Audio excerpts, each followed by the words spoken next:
Hello and welcome to episode 33 of the Churner's Digest. My name is Alex, otherwise known as For the Z, and we'll start off with a disclaimer.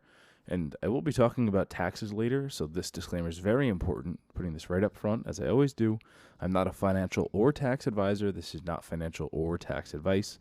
This is for entertainment purposes only. Please enjoy. If you need tax advice, don't take it from some random guy on a podcast. I'm Googling things and trying to figure out how to do certain stuff, so I'm not a tax professional. Please consult a CPA or a tax professional if you have and need tax advice. All right. As always, the link to the Patreon, patreon.com/Churner's Digest. You can start with as little as $1. You can go up to $10 for the Cleed tier. So shout out to our two members of the Cleed tier, including Kung Fuer and Cleed. Also welcome to Neil, who's a new member of the Patreon. Welcome, Neil. There's also a link in the show notes, which, by the way, the show notes are on forthez.com, which is the companion site. There's a link to my referral page there, as well as a link to more on the intro music, which is done by my brother's band, Sweaty Lemon. Also some housekeeping stuff. Thank you to the two users who used my Monzo referral last week. One was Frederick, and the other was just like a cell phone number. I promise not to text you or dox your number, but thank you for using my referral. I believe it's still at $20 if you spend like $10. Also, thank you, Ming. Ming and I were talking a bit over email. My email is churnersdigest@gmail.com. We were discussing there, and they wanted to use my save referral, so they went ahead and did. So thanks, Ming. Also, housekeeping. Google Podcasts is shutting down on April 1st, I think, sometime early April. And according to my analytics here, which is sourced by Spotify, which is funny because I actually don't even use Spotify, but I use Spotify for their podcasting suite. 2.1% of you use Google Podcasts, so that will be going away come next month. So everything should be on YouTube Podcasts, which is the now replacement for Google Podcasts, which actually that's where I get my music from, YouTube Music. So it's fine. It does a good job. So if you want to switch over to Google Podcasts or switch over from Google Podcasts to YouTube Music, please do so. It's available on there now. I personally use Pocket Casts, but to each their own. All right, I believe that's it for housekeeping. I don't think there's too much to talk about today, but I wanted to get an episode out there this week, so we'll dive right in. First thing I saw was Dr. Credit reported that there's some major changes happening to the U.S. Bank Altitude Connect card. They announced that these changes are going into effect on September 9th of this year. So that includes the big changes are annual fees going away, points are going down in value from 1 cent per point to 0.8 cents per point. This is for cashback, real-time rewards, and a whole bunch of stuff. You can still get 1 cent per point for using your points towards travel. I'm not sure if that's on the portal or it says in the Altitude Rewards Center when redeemed for travel. I wonder if that's like the purchase ratio, sort of like what Capital One does. There's also the discontinuation of the $30 credit for annual streaming services. Points 4x at gas stations and EV stations will be limited to your first $1,000 each quarter. The card earns 2x on dining, streaming services, and grocery stores starting in September. Discount stores, superstores, and wholesale clubs are excluded from that category. You'll continue to get 5x points on prepaid hotels and car rentals booked directly on their portal, and 4x on travel purchases elsewhere. Some other changes include points can be redeemed for a monetary charitable contribution, and cell phone protection benefit will no longer be available. So that pretty not good changes. I do see some people, as well as Dr. Credit, highlighting that the card does offer complimentary Priority Pass Select membership for 4 free visits, which is a pretty rare sight for a no-fee card. I think that there's a PenFed card that offers that. But if you have this card, I guess it would be worth keeping. It doesn't cost you anything and gives you free pre-check. Oh, it also gives you free pre-check or global entry and Priority Pass. So if you're looking for just that, I mean, this is a pretty good card, and there's no fees for that. That would give you a net of like at least $20 a year for global entry and then whatever you value Priority Pass at. All right, next, for those of you who are there, actually, let me take a step back. I also am linking a thread on Reddit to people discussing the changes to the Altitude Connect card. All right, I don't know. I didn't really have to highlight that, so let's move on. All right. Next one is a pretty great offer from Verizon for home internet. I'll put a disclaimer right at the beginning. This is really only useful if you already have a Verizon Wireless account and if you're not spending more than $45 a month on internet, and you're willing to switch your internet for at least a little bit. So Verizon Home and Internet is offering either $200 Target gift card or a Samsung Galaxy Chromebook Go, which is worth $349, or a Nintendo Switch when you switch your home internet to Verizon. Deal is also made better by the fact that they will do a $500 buyout of your existing contract, as well as if you go through the portal on Rakuten, you also get $37.50 back. Dr. Credit reports that the cheapest plan is $45 a month, but requires autopay and a 5G mobile plan. So that's why I'm saying if you don't have Verizon Wireless, this really isn't so worth it, because otherwise it costs $80. And there is a $35 plan, but it does not include the freebies. You must, at most, you should be paying $7 per month with a $10 discount, which would bring the total cost to about $420. Not really worth it unless you actually use the internet or already have a mobile plan with Verizon, which brings it down to $35 per month. Oh, excuse me, $45 per month. Some people are talking in the comments of Dr. Credit saying that you don't have to wait the 125 days to switch back. Some people are saying that you should be good within 65 days. Definitely read through the terms. I personally am grateful that I don't pay for internet in my current apartment, so I won't be doing anything. And I was just, I can't speak today. I was just talking to a friend who does pay for their own internet. I believe uses Xfinity, but they're on Mint Mobile as their cell phone provider. So this deal is not worth it to them. I mean, a free Nintendo Switch is great. That's worth $350. I think that's probably what I would choose if I were doing this. Even though I already have a Nintendo Switch, I might just resell it. $200 Target gift card isn't bad either. All right.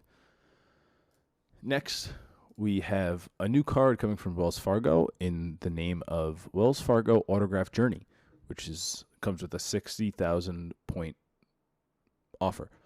So the full details of the card were released on the 6th of this month. Comes with a sign-up bonus of 60,000 points when you spend $4,000 in 3 months, or 70,000 points when you spend $4,000 within 3 months if you are a Wells Fargo Premier client. Comes with a $95 annual fee. It earns 5x on hotels, 4x on 5x on hotels, 4x on airlines, 3x on travel, 1x on all other purchases. $50 annual statement credit for airfare purchases. The ability to transfer to airlines and hotel programs starting April 4th at a 1-to-1 rate for Aviance Life Miles, British Airways, Iberia, Aer Lingus, Air France, Choice Privileges at a 1-to-2 ratio with a March 9th launch date. So it came out 2 days ago.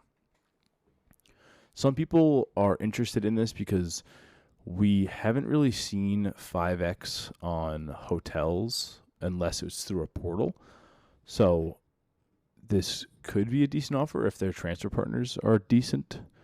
I personally don't really go for transfers. I currently have the VentureX and the Bank of America Premium Rewards Elite card, and I think I might be keeping the Premium Rewards Elite card. I'll have to think about it more towards the end of the year for having this card. But that card's got me a lot of value, especially with the restaurant access and Priority Pass. That gets a lot of use out of me. I go there every time I fly out of Logan. So this Wells Fargo Autograph Journey card won't be useful to me, but maybe it is to some of you.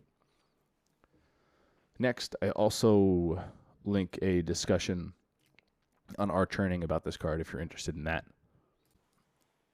Next, we have a new lounge at IAD, which is the Chase Sapphire Lounge. I'm hearing really good things about this lounge. And Chase Sapphire IAD is starting to be a pretty major hub for these lounges. I now know of the Capital One VentureX Lounge, this lounge. I think there's a Centurion Lounge here as well. So if you're flying into IAD, Washington Dulles, it's located in Concourse A near Gate A14. It's open from 6 a.m. to 10 p.m. and with about 2,500 square feet across 2 lounges.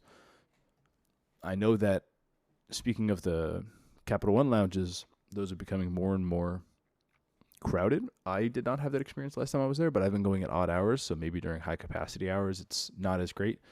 You do get access to one Chase Sapphire Lounge per priority pass membership per year without any guests. So if you're able and willing to go, give it a shot. See how it is. I'd love to hear about it. All right. I also gave a link to a discussion on Reddit about this if you're interested. It wasn't very lengthy. Next, I shared to Doctor of Credit, and they posted about a Sportsline deal. So Sportsline is a streaming service. Honestly, I'm not too sure what it's used for, but I know that it comes with Paramount Plus for free with the membership. So that's why I do Sportsline. I had it before for, I think, $10 for a year. And Paramount Plus came in really handy for, at least specifically for football, because football seems to be streaming a lot on Paramount. So I've had it for $10, and it was basically free. It expired, I think, last month, and I still was getting Sportsline emails.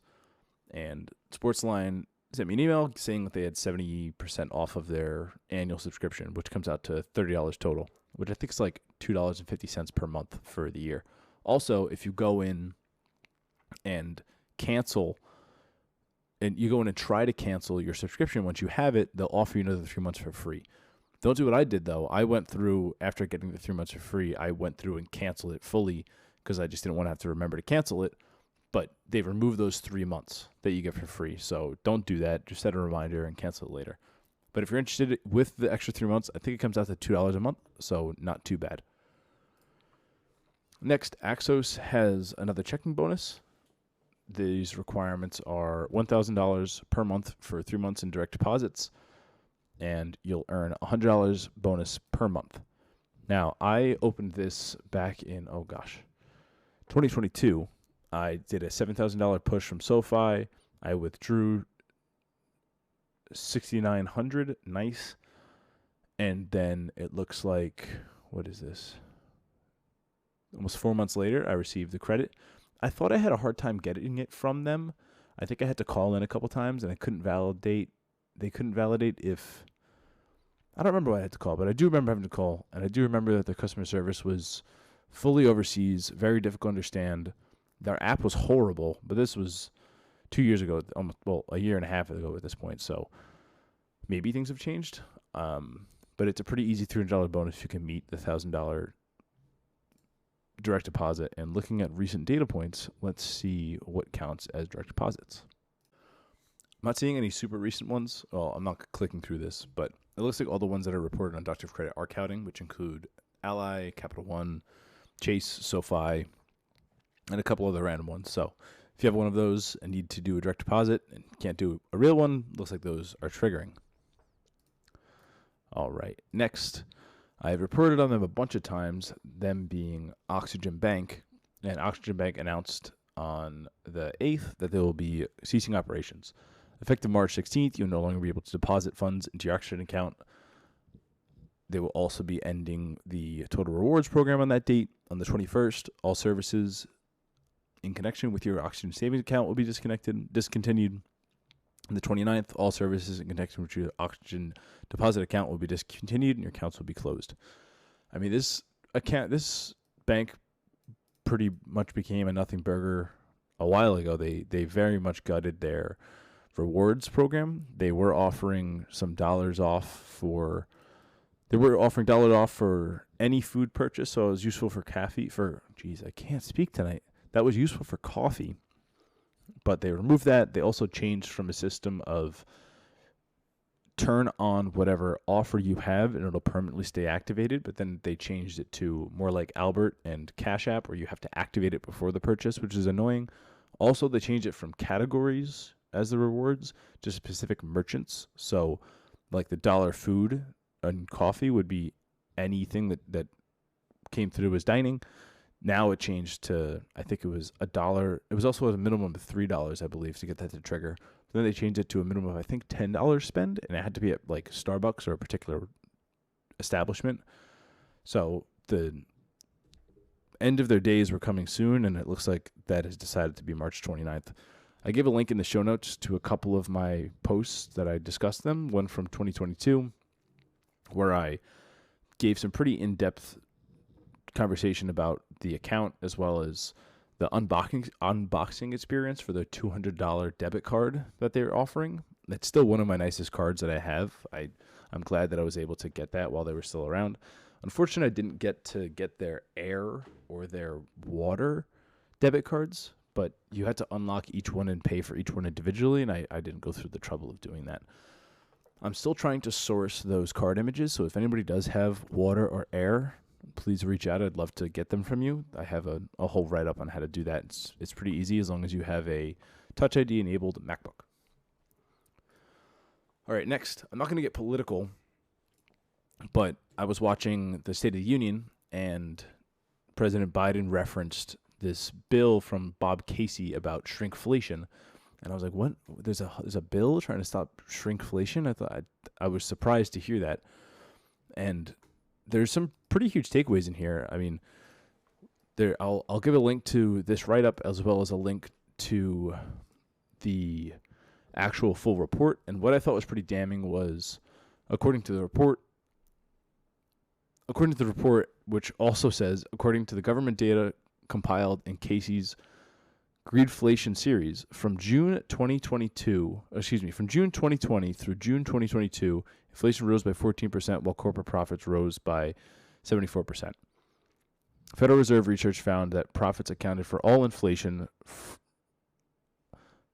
Federal Reserve research found corporate profits accounted for all of inflation from July 2020 through July 2021, and 41% of all inflation from July 2020 to 2022. So what I thought is damning is corporate profits accounted for all inflation from July 2020 to July 2021, which is staggering. I mean, I don't know how you calculate something like that, but if you take it for face value, that's pretty nuts. The fact that the entirety of the inflation we were facing is just from corporations increasing their prices, and that's on top of just inflation, like the actual inflation index, is wild. I don't know enough about macroeconomics to be able to speak to it. I know that there were really difficult supply chain issues at the time due to the COVID-19, but I'm not opposed to some kind of bill like this. It's always interesting to see these kind of legislations going through and seeing how they will be implemented. All right, enough politics. Next, American Express announced that they're partnering with Points.me for easier award searching. And I know that Points.me already does this with Built. So they're essentially like a nicer interface for you to do rewards, travel search, and booking by making it easy to search for granting rewards flights options using points without being a points expert. I love that. It's interesting that these companies are partnering with Points.me. This to me just seems like a pure gain for consumers, which is normally not the norm when it comes to banking activity. So we'll see how this works. I know that Points.me does offer a paid service, so I wonder if some of this is going to be locked behind it, and I wonder if Points.me is getting some kind of kickback or American Express is getting some kind of kickback from this. But if you have an American Express card, I'd be interested to see how this is. Let me know. I'd be curious. Next, there's a pretty large brokerage bonus. So for any oil tycoons out there, Street Beat has up to $14,000 brokerage bonus, and it breaks down from deposit $500 to get $20, deposit $1,000 to get $50, all the way up to deposit $5 million to get $14,000.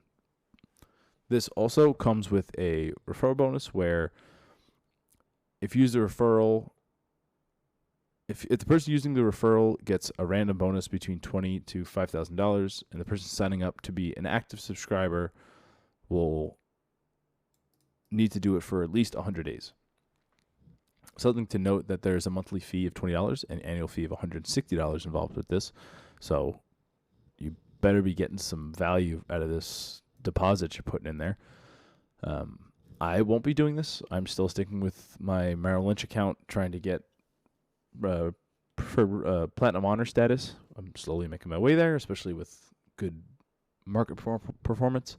But anybody that has a big amounts of money can swing it over there. Next, also American Express news. The American Express Platinum card, specifically the $240 digital credit, is getting its SiriusXM removed as of May 8th. So that's unfortunate to see. They also removed Audible back in October of last year, but they did add Wall Street Journal instead. We're not seeing anything being added to replace SiriusXM, but this already includes Peacock, the New York Times, Hulu, Disney Plus bundle with Hulu and ESPN, ESPN Plus, and the Wall Street Journal. I assume most people are probably just using like the Disney Plus bundle to get Hulu and ESPN, but I don't have the card, so I wouldn't be too sure. Next, there's a Barclays $200 savings bonus when you deposit $25,000 and park it for 120 days. That $200 is on top of the 4.35% that you will earn with the account. So the bonus works out to 2.4%. What you get is 4.35%. So together, that comes out to 6.75%. That's pretty great. It's annoying to lock it up for 3 months. The account apparently doesn't have any fees or any termination fees. I personally won't be going for this. Maybe I should. I definitely have $25K I could park somewhere. I'll consider it. I'm just being so lazy of late. But this isn't too bad. 6.75% is pretty juicy. I mean, I'm getting 5.5, so it's only a gain of 1.75%. And on 25K, that comes out to, I have to calculate annualized. Hold on, let me check. All right, doing the math for 3 months compared to what I would be making with Wealthfront at 5.5%, so an increase of 1.25% over 3 months, it would be an increase of $78. Not worth it. I'm not doing this. But if you have a large bunch of cash and you think it would be worth it and you're not currently earning 5.5% on it, this isn't a bad place to park it for a bit.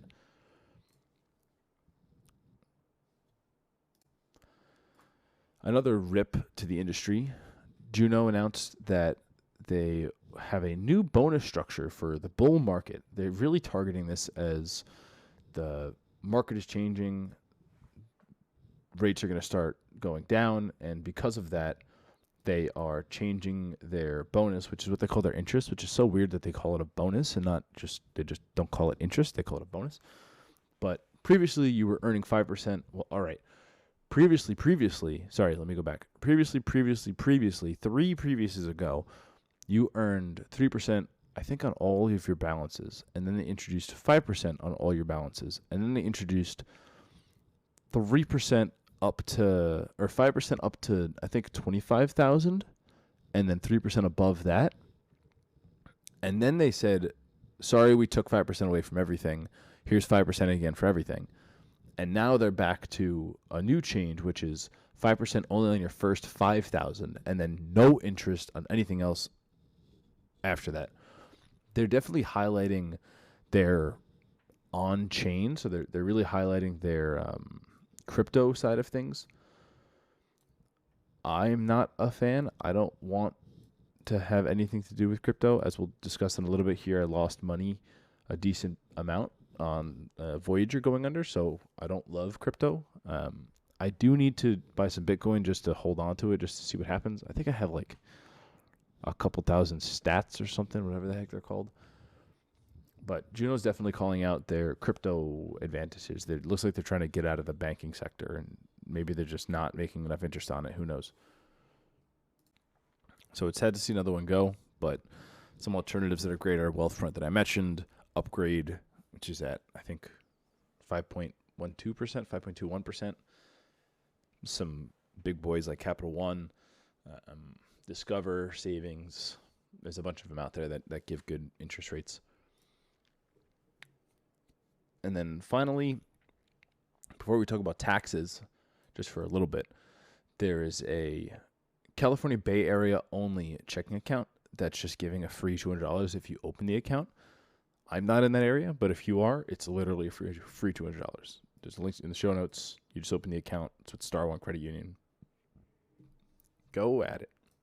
All right, so tax season is upon us.